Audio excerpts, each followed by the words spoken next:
पब्लिको चाहे छे जे हमरो घर सुरक्षित होना चाहिए। चाहे छी कि नहीं अहें जे चाहबे जे हमर घर कोन स्थिति से चलते से अहों अपन विचार सोचबे तो तहिना देश के लिए सोचे पड़ते। एक आदमी केकरो बना दिलिए कुर्सी पर वो अपने का पेट होंसते थे, नेता सब अपने पेट होंसते थे।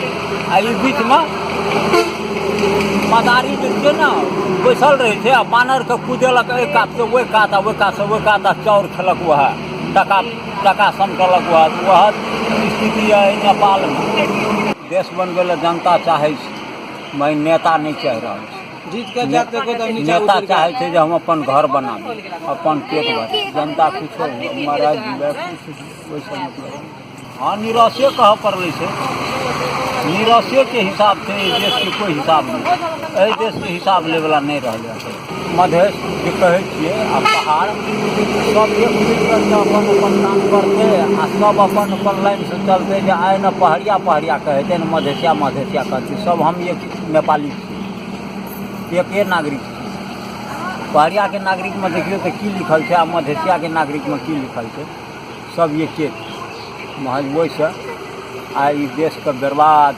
सबसे मूल बात एक और है कि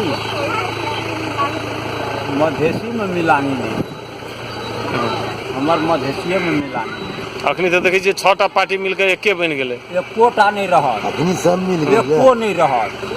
आज यदि वह चीज रहती तो आगू चल के रामवरण यादव ओना की कहे छै विजय गसदार कौन पार्टी सब गिरा देलकै ओहन ढल पर चढ़ल आदमी अखन हम बैठल छियै ठेला पर से उतार कर जो ओतऽ नीचा में रख देते तब मुश्किल चलते वैसा की फायदा।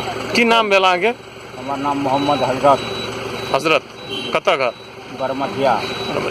की करै छियै? एना बैसले रहे छियै एने ओने कोनो काज भेटैया तऽ करै छी आ नहि तऽ बस जाना तेना गुजर गुंजस कर रहल छी। चलो बड़ा नीक बात कहलियै।